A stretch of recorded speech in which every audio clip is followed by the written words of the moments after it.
राधे राधे, जय श्री कृष्णा, जय श्री कृष्णा। कैसे हैं आप सभी लोग? मस्त होंगे, स्वस्थ होंगे। तो चलिए आज हम आपको सुनाते हैं भगवत गीता के 15वें अध्याय का महात्म। अगर आपको अच्छा लगे तो प्लीज लाइक करें, कमेंट करें, शेयर करें और चैनल पर नए हैं तो प्लीज चैनल को सब्सक्राइब करें। राधे राधे, जय श्री कृष्णा। चलिए देर न करते हुए हम आपको सुनाते हैं 15वें अध्याय का महात्म। राधे राधे, राधे राधे। श्री महादेव जी कहते हैं, पार्वती अब गीता के 15वें अध्याय का महात्म सुनो। गौड़ देश में कृपाल नरसिंह नामक एक राजा थे, जिनकी तलवार की धार से युद्ध देवता भी परास्त हो जाते थे। उनका बुद्धिमान सेनापति शस्त्र और शास्त्र की कलाओं का भंडार था। उनका नाम था सर भेमरू रंड। उनकी भुजाओं में प्रचंड बल था। एक समय उस पापी ने राजकुमारों सहित महाराज का वध करके स्वयं ही राज्य करने का विचार किया। इस नीचे के कुछ ही दिनों बाद वह हेज का शिकार होकर मर गया। थोड़े समय में वे पापात्मा अपने पूर्व कर्म के कारण सिंधु देश में एक तेजस्वी घोड़ा हुआ। उसका पेट सटा हुआ था। घोड़े के लक्षणों का ठीक ठीक ज्ञान रखने वाले किसी वैश्य के पुत्र ने बहुत सा मूल्य देकर उस घोड़े को खरीद लिया और यत्न के साथ उसे राजधानी तक वह ले आया। वैश्य कुमार व यश राजा को देने को लाया। यद्यपि राजा उस वैश्य कुमार से परिचित थे, तथापि द्वारपाल ने जाकर उसके आगमन की सूचना दी। राजा ने पूछा, किस लिए आए हो? तब उसने स्पष्ट शब्दों में उत्तर दिया, देव, सिंधु देश में एक उत्तम लक्षणों से संपन्न अश्व है, जिसे तीनों लोगों का एक रत्न समझकर मैंने बहुत सा मूल्य देकर खरीद लिया है। राजा ने आज्ञा दी, उस यश को ले आओ। वास्तव में घोड़ा गुणों में उच्च स्वर के समान था। सुंदर रूप का तो मानो घर ही था। शुभ लक्षणों का समुद्र जान पड़ता था। वैसे घोड़ा ले आया और राजा ने उसे देखा। अश्व घोड़े का लक्षण जानने वाले आत्माओं ने इसकी बड़ी प्रशंसा की। सुनकर राजा अपार आनंद में निर्मित हो गया और उसने वैश्य को मुंह मांगा सुवर्ण देकर तुरंत ही उस घोड़े को खरीद लिया। कुछ दिनों के बाद एक समय राजा शिकार खेलने के लिए उत्सुक हो उसी घोड़े पर चढ़कर वन में गए। वहां मृगों के पीछे पीछे इन्होंने अपना घोड़ा बढ़ाया। पीछे पीछे सब ओर से दौड़कर आते हुए समस्त सैनिकों का साथ छूट गया। वे हिरणों द्वारा आकर्षित होकर बहुत दूर निकल गए।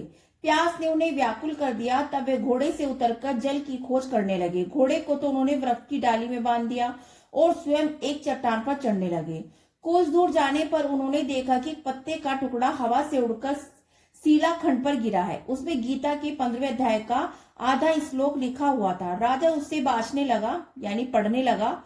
उनके मुख से गीता के अक्षर सुनकर घोड़ा तुरंत गिर पड़ा और घोड़े शरीर को छोड़कर तुरंत ही दिव्य विमान पर बैठकर वे स्वर्गलोक को चला गया।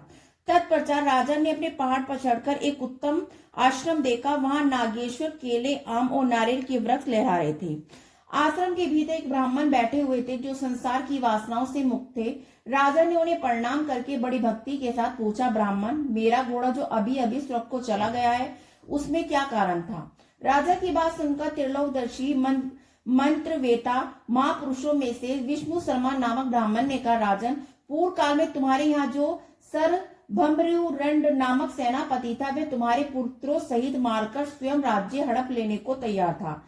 इसी बीच में हैजे का शिकार होकर वह मृत्यु को प्राप्त हुआ। उसके बाद वह उसी पाप से घोड़ा हुआ। यहाँ कहीं गीता के 15वें अध्याय का आधा श्लोक लिखा मिल गया, उसे ही तुम पढ़ने लगे। उसी को तुम्हारे मुख से सुनकर वह घोड़ा श्लोक को प्राप्त हुआ।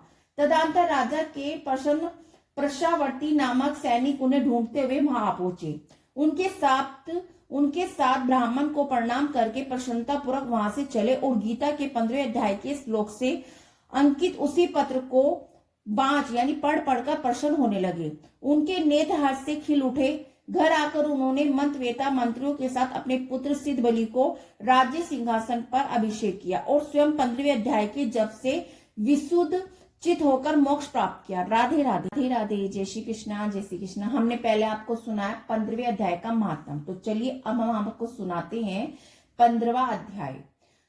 उसके उपरांत श्री कृष्ण भगवान बोले, हे अर्जुन, आदि पुरुष परमेश्वर स्वरूप, मूल वाले, ब्रह्मा रूप, मुख्य शंख वाले, जिस संसार रूप पीपल के वृक्ष को अविनाशी कहते हैं तथा जिसके वेद पत्ते कहे गए हैं, उस संसार रूप रस का जो पुरुष मूल सहित तत्व से जानता है, वे वेद के तत्व को जानने वाला है। हे अर्जुन, उस संसार वृक्ष की तीनों गुण रूप जल के द्वारा पड़ी हुई विषय भोग, कोपलों वाली देव, मनुष्य, त्रियक आदि योनियों द्वारा शाखाएं नीच और ऊपर स्वर्ट फैली हुई मनुष्य योनि में कर्मों के अनुसार बांधने वाली अहिंसा, ममता और वासना रूप जड़े भी नीच और ऊपर सभी लोकों में व्यक्त हो रही हैं। परंतु इस संसार वृक्ष का स्वरूप जैसा कहा है वैसा कहा विचार काल में, वैसा यहाँ विचार काल में नहीं पाया जाता, क्योंकि न तो इसका आदि है न अंत है, न ही अच्छी प्रकार से स्थिति है। इसलिए इस अहिंसा, ममता और वासना रूप अति दृढ़ मूल्य वाले संसार रूप पीपल के वृक्ष को दृढ़ वैराग्य रूप शास्त्र द्वारा काटकर उसके उपरांत परम आनंद स्वरूप परमेश्वर को अच्छे प्रकार से खोजना चाहिए, कि जिसमें गए हुए पुरुष फिर पीछे संसार में नहीं आते, और जिस परमेश्वर से ये पुरातन संसार वृक्ष की पर्वती विस्तार को प्राप्त हुई है, उसी की आदि पुरुष नारायण के शरीर में शरण हूं। इस प्रकार दृढ़ निश्चय करके नष्ट हो गया मान और मोह, जिनका जीत लिया आशक्ति रूप दोष, जिसने परमात्मा के स्वरूप में निरंतर स्थिति जिनकी तथा अच्छी प्रकार से नष्ट हो गई है, कामना जिनकी, ऐसे सुख दुख नामक द्वंद्वों से विमुक्त हुए ज्ञानी जन उस अविनाशी परम पद को प्राप्त होते हैं।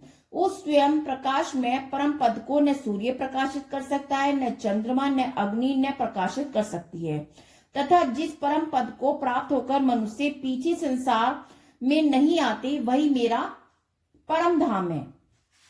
हे अर्जुन, इस देह में यह जीवात्मा मेरा ही सनातन अंश है, और वही इस त्रिगुणमयी माया में स्थित हुई मन सहित पांचों इंद्रियों को आकर्षण करता है। कैसे कि वायु गंध के स्थान से गंध को जैसे ग्रहण कर ले जाते हैं, वैसे ही देव आदियों का स्वामी जीव आत्मा भी पहले शरीर को त्यागता है, उससे इन मन सहित इंद्रियों को ग्रहण करके फिर शरीर को प्राप्त होता है, उसमें जाता है। उस शरीर में स्थित हुआ यह जीव आत्मा श्रोत, चक्षु और तत्व को रसना, घ्राण और मन को आश्रय करके अर्थात इन सब के सहारे ही विषयों को सेवन करता है। परंतु शरीर छोड़कर जाते हुए अथवा शरीर में स्थित हुए विषय को भोगते हुए अथवा तीनों गुणों से युक्त हुए अज्ञान जानी नहीं जानती, केवल ज्ञान रूप नेत्रों वाले ज्ञानी जन ही तत्व से जानते हैं। क्योंकि योगी जन भी अपने हृदय में स्थित हुए इस आत्मा को यत्न करते हुए तत्व से जानते हैं, और जिन्होंने अपने अंतकरण को शुद्ध नहीं किया है, ऐसे ज्ञानी जन जो यत्न करते हुए भी इस आत्मा को नहीं जानते। हे अर्जुन, जो तेज सूर्य में स्थित हुआ संपूर्ण जगत को प्रकाशित करता है, तथा जो तेज चंद्रमा स्थित है और जो तेज अग्नि में स्थित है, उसको तू मेरे में ही तज जान, और मैं ही पृथ्वी में प्रवेश करके अपनी शक्ति से भूतों को धारण करता हूँ। रस स्वरूप अर्थात अमृत में चंद्रमा होकर संपूर्ण औषधियों को अर्थात वनस्पतियों को पुष्ट करता हूँ, तथा मैं ही सब प्राणियों के शरीर में स्थित हुआ वैष्णव अग्नि रूप होकर प्राण और अपान से युक्त हुआ चार प्रकार के अन्न को पचाता हूँ, और मैं ही प्राणियों के हृदय में अंतर आत्मा रूप में स्थित हूँ। मेरे से ही स्मृति, ज्ञान और अपोंश होता है, और सब वेदों द्वारा मैं ही जानने के योग्य हूँ, तथा वेदांता का कर्ता और वेदों को जानने वाला भी मैं ही हूँ।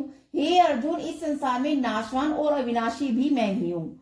जो पुरुष संपूर्ण भूत प्राणियों के शरीर को नाशवान और जीव आत्मा अविनाशी कहा जाता है, तथा उन दोनों से उत्तम पुरुष जो अन्य ही है, कि जो तीनों लोकों में प्रवेश करके सबका धारण पोषण करता है, अविनाशी परमेश्वर और परमात्मा ऐसा कहा जाता है, क्योंकि मैं नाशवान जड़ वर्ग क्षेत्र से सर्वथा अतीत हूँ, और माया में स्थित अविनाशी जीव आत्मा भी उत्तम है, इसलिए लोक में और वेद में भी पुरुषोत्तम नाम से प्रसिद्ध हूँ।